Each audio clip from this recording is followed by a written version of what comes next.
Tu sais qu'il y a longtemps, les gens croyaient que la Terre était plate, n'est-ce pas ? Aujourd'hui, nous savons bien qu'il s'agit plus ou moins d'une sphère, et il semble ridicule de penser autrement alors qu'il y a tant de faits concrets qui le prouvent. Mais si ces gens du passé avaient en fait raison, il s'avère que ça pourrait être le cas, mais pas forcément de la manière dont ils voyaient les choses. Pour faire simple, tout se résume à notre manière de voir les choses. Vois-tu, notre cerveau est une chose très complexe, et la science n'a pas encore complètement expliqué tous ses secrets, loin de là. Nous savons cependant qu'il fonctionne en 3D, ce qui signifie que nous percevons les objets sous 3 perspectives différentes: longueur, largeur et hauteur. Prends un crayon par exemple. Tu peux dire qu'il mesure, disons, 7 cm de long, 6,5 mm de largeur et la même hauteur, 6,5 mm, parce qu'il est rond à la base. S'il manquait l'une de ces mesures, il serait plat, comme un dessin sur une feuille de papier.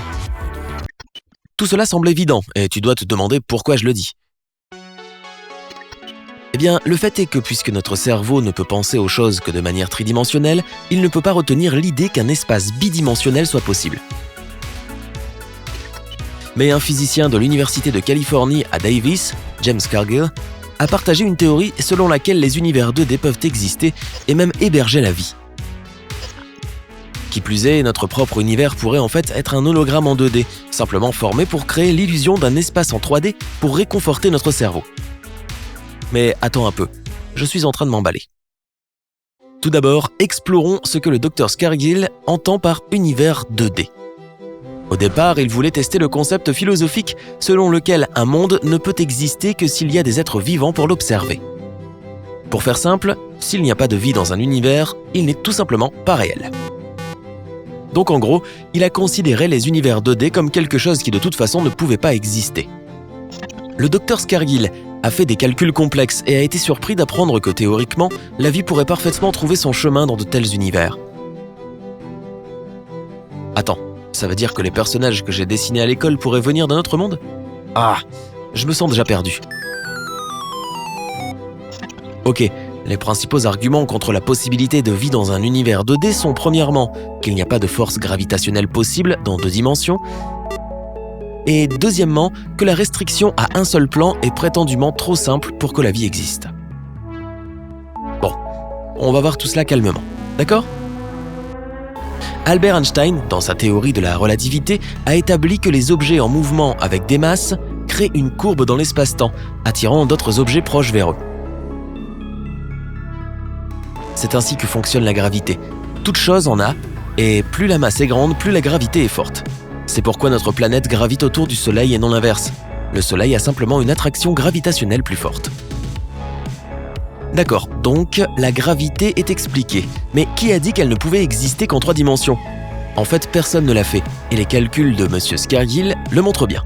Il pourrait y avoir un champ gravitationnel dans l'espace 2D, de sorte que le premier argument est invalide, du moins en théorie. Le deuxième argument semble encore plus faible que le premier. On pense généralement que la vie ne peut exister en dehors de nos chères 3 dimensions parce que cela semble évident. Et pourtant, le Dr Cargill soutient, lui, qu'il existe des graphes planaires qui ont les mêmes propriétés que les réseaux neuronaux.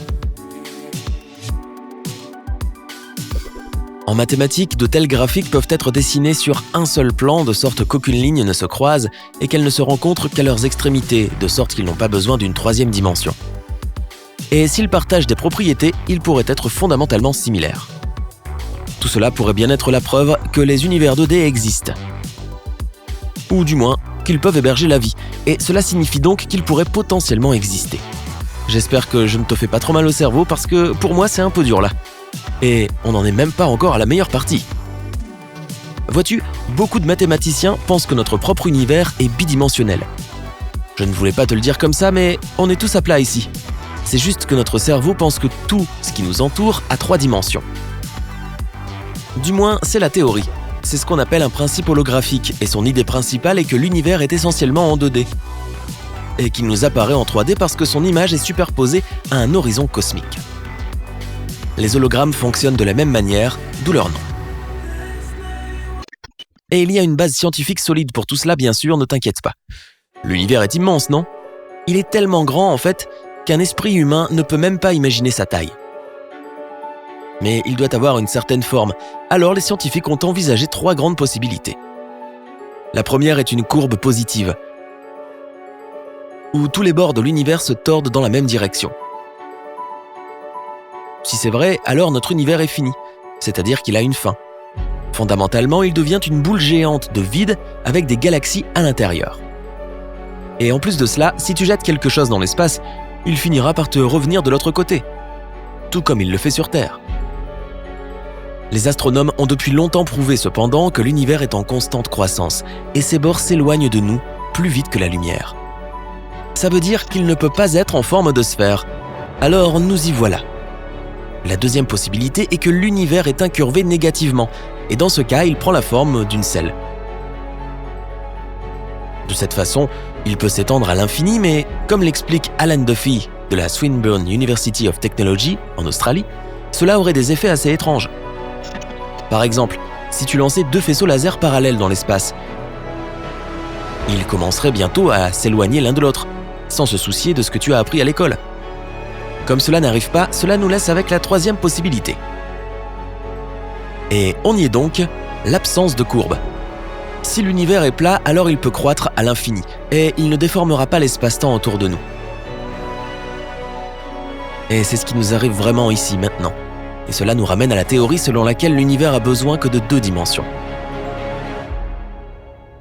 Pourquoi aurait-il besoin de plus, n'est-ce pas ? Et voilà, le monde entier est à plat, et on ne s'en rend même pas compte. Waouh, c'est un truc difficile à assimiler, je comprends. Mais qu'en est-il des gens du passé ? Étaient-ils déjà au courant de quelque chose que nous ignorons toujours ? Il y a peut-être une explication plus simple et plus réconfortante. Revenons en arrière dans l'histoire et rencontrons nos ancêtres, les anciens humains. Tu connais les peintures rupestres, non ? Dessins d'animaux et d'humains sur les murs de grottes datant de milliers d'années. Si tu en as déjà vu, alors tu sais que les artistes anciens ne connaissaient rien à la perspective. Ils ont simplement dessiné ce qu'ils avaient vu de leur propre point de vue. Si tu y penses, les petits-enfants font la même chose, il n'y a pas de volume dans leurs dessins. C'est parce qu'ils voient le monde tel qu'il est, sans aucun des concepts artificiels que les adultes ajoutent. Et c'était la même chose avec les humains d'autrefois. Je suppose qu'on peut les voir comme les enfants à l'échelle planétaire. Ils n'avaient pas besoin de voir la Terre comme une sphère, ils vivaient simplement sur elle, et donc ils distinguaient les choses clairement. Cette vision des choses a duré assez longtemps et s'est profondément enracinée dans le cerveau humain. As-tu déjà essayé de nier un fait que tu sais être vrai ? Si quelqu'un te disait que le ciel est violet et que l'herbe est bleue, que penserais-tu ? Moi, je le vérifierais d'abord moi-même au cas où, qui sait ? Quoi qu'il en soit, partage ton avis dans les commentaires ci-dessous. Pendant longtemps, nos ancêtres n'ont pas voulu adopter des idées nouvelles et radicales sur notre monde, et ils ont préféré le voir toujours plat. Mais il a ensuite été prouvé que ce n'était pas le cas, et l'esprit humain a finalement commencé à évoluer.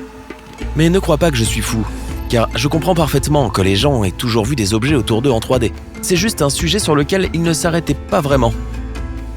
Tu vois ?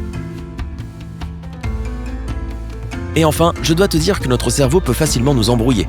Le fait est que tout ce que nous voyons, entendons, sentons, touchons ou goûtons n'est pas vraiment une réalité. C'est notre perception subjective de celle-ci. Tu sais ce que c'est ? Tu prends une cuillerée à soupe d'une délicieuse soupe de poisson et tes papilles gustatives s'en réjouissent vraiment. Puis tu proposes à une de tes amies de l'essayer et elle devient toute verte rien qu'avec l'odeur. Comment as-tu pu oublier qu'elle détestait le poisson ? Honte à toi. Pardon, je me suis encore laissé distraire. Ce que je veux dire, c'est que, quoi que tu fasses, c'est ton cerveau qui traite les signaux provenant de tes organes et de tes membres et te donne une image claire de la situation. Il y a autant d'humains que de visions du monde. Et il n'y a littéralement pas de monde qui soit complètement identique. C'est de la folie, et cela nous pousse aussi à penser que nous pourrions tous vivre dans un espace bidimensionnel en le voyant pourtant en 3D. Ok, j'ai besoin d'une pause pour me faire à toutes ces idées. Tu en as sûrement besoin aussi à ce niveau-là. Perso, ça m'a fait exploser les neurones, et j'ai mis de la matière grise plein le micro. Je plaisante bien sûr. D'ailleurs, si tu as appris quelque chose de nouveau aujourd'hui, alors mets un j'aime à cette vidéo, et partage-la avec un ami. Mais ne te déconnecte pas tout de suite pour aller retrouver tes potes et discuter pour savoir si oui ou non la Terre est plate. Nous avons plus de 2000 vidéos sympas à te montrer. Clique simplement sur la vidéo de gauche ou de droite et profites-en. Et surtout, prends la vie du côté sympa.